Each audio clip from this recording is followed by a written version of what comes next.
Guys, today we have to talk about one of my most favorite times of the year. Oh, yeah. It's the most wonderful time of the year. Yes, and I think this is one of the times of year where people get a lot out of it. And a lot of different things, right? You got Hanukkah, Christmas, Kwanzaa, Taylor Swift's birthday, huh? I was doing some research and I actually noticed that there's a December 21st, which is National Short Girls Day. That leaves hope for you that I'm sure we'll have a Short Boys Day out there for you. It's probably like June 21st or something, right? In the middle of the summer. When it's like sweltering hot and nobody wants to go out in Florida. Yeah, exactly. My favorite things about Christmas are, of course, spending extra time with family and reading the Gospels together. And I love to use eggnog instead of coffee creamer in my decaf coffee. Oh, I'm a peppermint mocha man myself. I've already done a couple rounds this year. My favorite part about this time of year has to be the music. When Thanksgiving ends, that radio right over there doesn't stop playing Christmas music until December 25th. That's what I have to agree with you there. On my phone, the only things I literally have are books, podcasts, and Christmas music. And if there is a radio station that they play is Christmas music out on the radio from Orlando, that's all I listen to is Christmas music for like a month. I love it. And one of the other things that I do every Christmas is watch Christmas movies in terms of like Home Alone, How the Grinch Stole Christmas, Die Hard, Fight Me. It's a Christmas movie. Oh, yeah. Yeah. Did you know that What's-His-Face is like the most viewed man, Alan Rickman, because they play all the Harry Potter on Christmas too? Because it's considered like Christmas venue. So he's in there for Snape, but he also is on Die Hard, which they always play on Christmas. So like he's like the most viewed actor on Christmas Day. Well, the three of us got together, and one of the things that we talked about is every year, while these are all very good comforts for us, they're great to return to, and we don't ever plan on changing that. One of the things that we talked about was maybe spending some more time looking at how other cultures may experience or look at Christmas differently. And that brought us to A Very Foreign Christmas Announcement this year, where each Christmas we're going to take a different culture and maybe try and look a little bit differently at how maybe some other people might experience this time of year. Russian literature is some of my favorite out there. I'm falling in love with it, and my channel name obviously shows that. And so whenever the Codex Cantina does a Russian short story analysis, I get super excited. Do you get a little bit disappointed when it's not him, though? No, because you guys do Tolstoy and Gogol, too, so I really like them, too. So it's never a disappointment. Oh, good. Those are two of our favorites also. So when it comes to Russian Christmas, my wife and I have tried to really kind of embrace this. You'll see a tree in the background. You'll see some flickering. I will actually take my camera over there later and kind of do some close-ups. But we even tried decorating our tree a little bit more intent this year. You know, we looked up kind of like how over time the Christmas tree hasn't always been the same in terms of it used to have candles in it. It used to have candy and fruits hanging from it. And that's actually kind of where like the ribbon originated from too, was having candy and fruits hanging off of that. And you'll see that in one of the Russian stories that we're going to explore this year. So we kind of decorated our tree and even used kind of like some special wrapping paper, this kokloma specific pattern, which is typically used and painted in some Russian culture. But we definitely wanted to kind of maybe look at things a little bit differently and open up our eyes in terms of the Christmas story when we experience Christmas this year. Oh, and I've got a special treat for you tonight.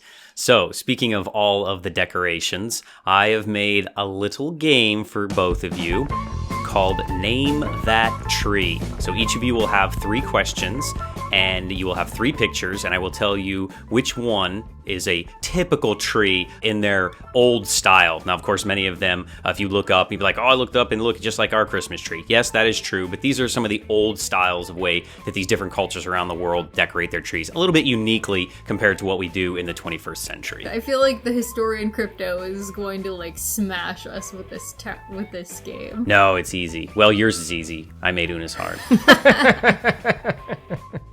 That's okay, I'll cheat. All right, so how does it work? You have 3 trees. So the first one for Una is, which is the Russian tree? Which is the Russian tree? Option 1. Option 2, 1. Or option The background, it gives it away. You got it right. Oh yeah, buddy. All right, so question 2 for Una is, which tree is German? And you just talked about German. this a second ago, so if you don't know, then... It's got to be the second one because the candles started in 17th century Germany and spread throughout Europe and Asia as a result. Very good. Nice. See, I knew you'd get that one. All right. And question 3 is, and this has a little history behind it too, is which one is Ukrainian? Oh, okay. Well, the second one looks like a coastal area. So we have basically spiders or cookies. I think spiders sounds a little bit more unique. So I'm going to go with option 3, spiders.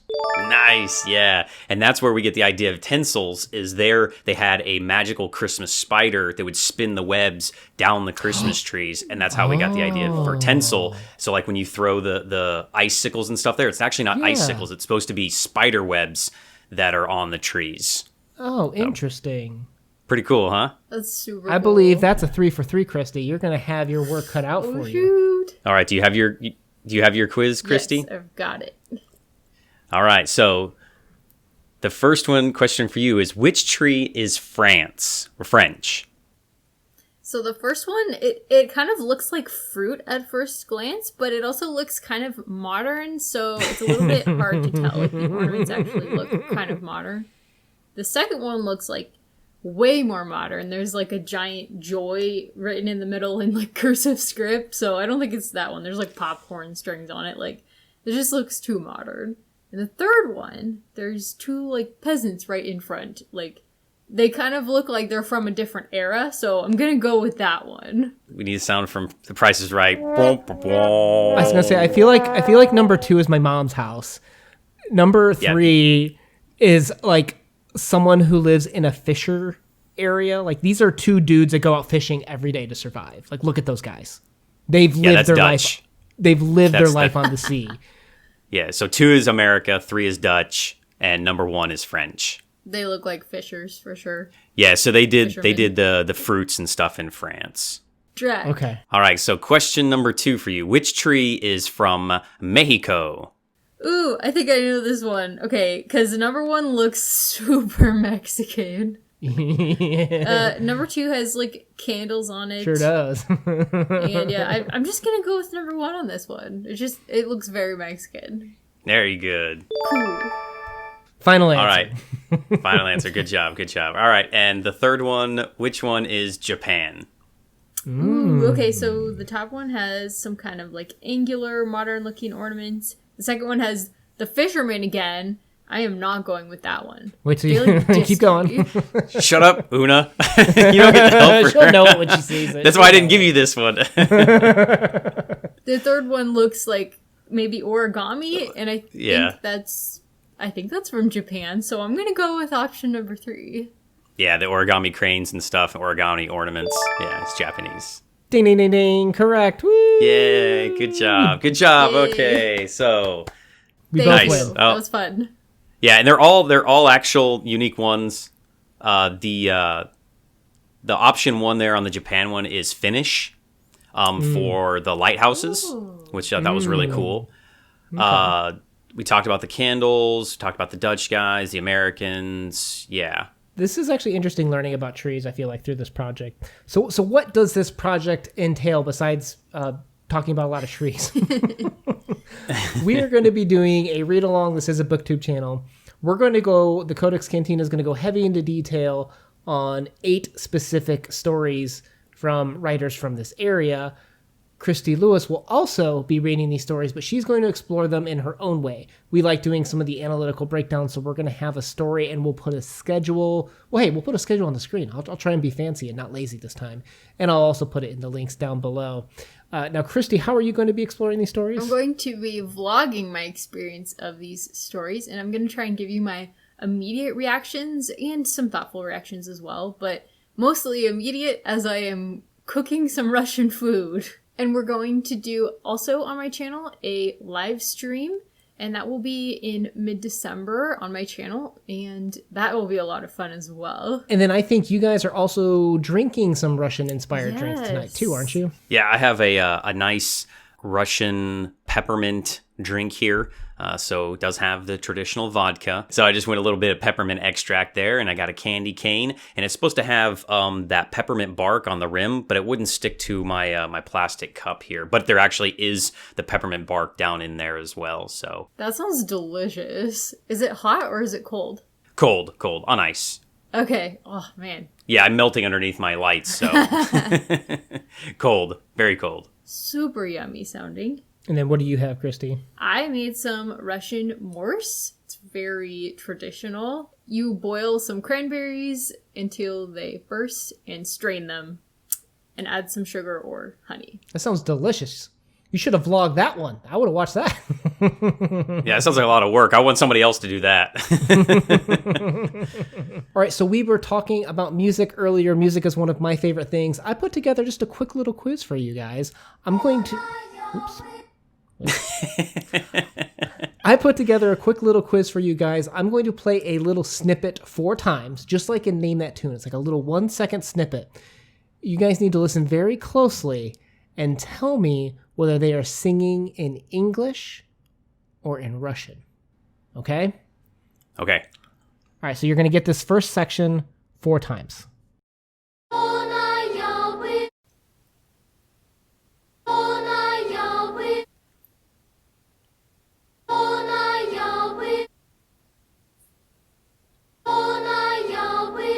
All right, so you guys have to guess whether that was in a Russian or in English. I think I'm going with Russian. Me too. I am too. I didn't know what they said, so. That is a good guess. This was a piece called The Forest Raised a Christmas Tree, and it is claimed to actually be Russia's most popular Christmas tune. Yes! So we're not completely Yay. stupid. Yeah! Smart Americans. Nice job. Air high five, Christy. Woohoo! Woo! Okay, here is track 2. Are you guys ready? Ready. So ready.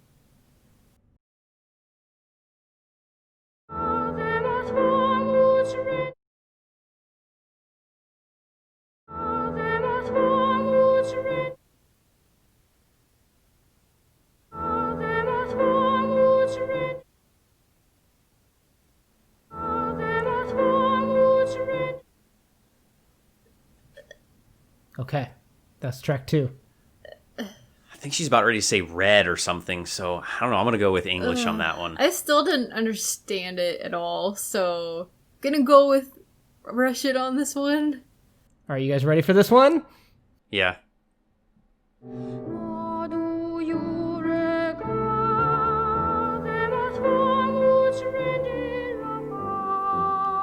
Oh no! That is so tricky. So the answer is it is in English, but it is being sung by a local Soviet, so there is a strong accent on it. Oh no. Yeah, I thought she would say that the holding the letter there. Yeah. Yeah, That one's tougher. when she's singing it the most famous. Well, I thought she was saying red. That's what, Rudolph the Red-Nosed Reindeer. Mm-hmm, yeah, Good guess, Crypto. All right, here comes track and final track of the night. All right. Okay.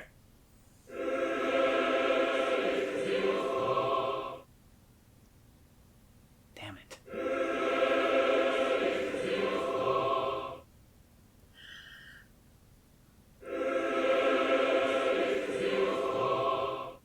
There's too much brass in the background. I can't hear the words.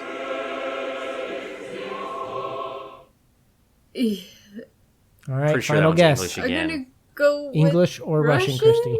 I still couldn't understand it, so Russian. This is Russian. This is called Christ is Born Today by a very famous and renowned Russian composer, conductor, and singer. And this is a choir for a Trinity Cathedral at St. Alexander. So Russian for that one. Actually, another famous one, apparently. So I will put some links down to some of these tracks down below if you kind of wanted to hear what a Russian original Christmas music sounds like. I found it interesting. That was really interesting. Thank you for doing all that research. So in terms of stories, we've got stories from Mikhail, Zoshchenko, Anton Chekhov, Leo Tolstoy, Fyodor Dostoevsky, Nikolai Gogol, and Teffy. Juggernauts in mid 19th century Russian literature. This is going to be in 20th century with Teffy too. We're going to have a packed schedule here.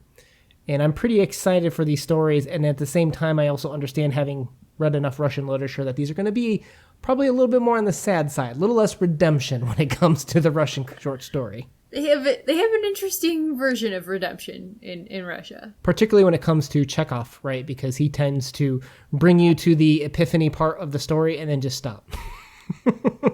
Oh, he is the greatest cliffhanger writer ever. He would make a killing in modern day TV shows. Like, they'd be like, I don't know how to wrap this one up. Do we need to call Chekhov in? Like, Chekhov will finish it for us. Get the check off. We should check off this. So I will put the schedule up here on the screen for those of you that are interested in following along from when we release the videos. We understand Christmas is a busy time of the year. There is no pressure that you have to have these done by a certain date, or if you just want to do one or two, it's totally up to you. We understand that this is a difficult time of year, which is why we thought experiencing culture and maybe short stories as a quick consumable bite makes sense for perhaps a lot of people at this time of year. So we're very excited to launch our very first A Very Foreign Christmas, and we hope that you can join us in kind of looking into a couple of these with us on our channel, or follow over to Christy's channel, where she will entice you with delicious looking food and fun immediate feedback to get us the real visceral and guttural feel of how these stories are hitting her. Awesome! I'm so excited, guys. This is going to be a blast. Well, all right, guys, make sure you head over to Christy's channel and her Twitter to follow to find out when the live stream is going to happen. Make sure you hit that subscribe button to follow us along on the journey for this. We will see you guys out there for a very foreign Christmas. Una out. Peace be with you. Thank you so much. Bye.